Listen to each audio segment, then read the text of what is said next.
surveyed both treatments and controls over a 24-month period during follow-up, which allowed us to track their employment activities in each of those months over 2 years.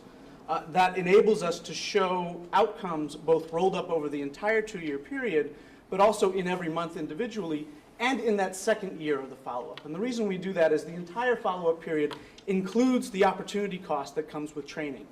In some cases, these individuals are doing 6 months of training, which takes them out of the workforce. And so we look at the entire follow-up period, 2 years, the second year by itself, and then each month. We'll start with looking at earnings findings. Over the entire 2-year follow-up period, program participants earned about $4,500 more than the control group through employment. Most of those earnings, about $4,000, occurred in the second year after the program began, and that represents about a 30% increase on controls earnings in that second year. As you'll see in the next slide, impacts began around the 8th month of the follow-up period, and as you can see in this green, the green portion, the darker blue line are the treatments earnings, and the lighter blue line are the control group's earnings. So while they're in training early on, we saw that control group members were earning a bit more. But then around month 8, after training had ended and treatments had been able to enter into the labor market, we see a steady increase in their earnings, leveling off as a group to around $1,500 towards the end of the second year. And that green shaded area indicates that in that particular month, there's a significant difference in earnings. So beginning in month 8 through the end of the follow-up period, we see significant differences in the earnings of treatment group members over control group members. Looking now at employment, program participants were more likely to be employed and were more likely to be employed more consistently. In the second year of the follow-up, a significantly higher percentage of treatment group members worked all 12 months than control group members. Overall, over the 24-month follow-up, treatments worked about a month and a half more than controls. And by year 2, the probability of employment for treatment group members leveled off around 70% versus about 60% probability for employment for control group members, which you'll see in the next slide.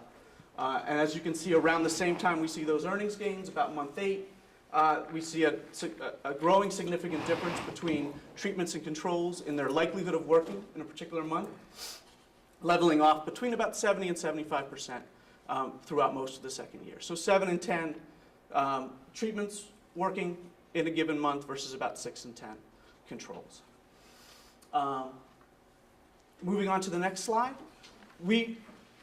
Having found significant impacts in earnings and in employment, we were then curious to see, well, what were the quality of the jobs that they were getting. And so we departed a bit from the experimental design and just looked at outcomes for those who were employed. So those treatments who had ever had a job and those controls who had also ever had a job. One theory we had was that all of the gains we saw in earnings would be due to the fact that that treatments were more likely to be working. Interestingly, that assumption was not fully borne out. Even just comparing employed controls and employed treatments, the program participants earned about $3,300 more in the second year, most of it occurring in the second year over controls. So slightly smaller differences, but as you'll see here, these are the earnings of employed treatments and employed controls, and we see a later impact here, but by about the 15th or 16th month, employed treatments are earning consistently more than employed controls on a month-to-month basis. So the earnings story continues in that, obviously this could be due to them working more hours or working in jobs with higher wages. And so we looked at that as well. Employed program participants worked about 200 hours more in the second year of the follow-up over employed controls. So it averages out to around 15 hours a month more. In the job that they worked most recently, their hourly wages were about 79 cents higher.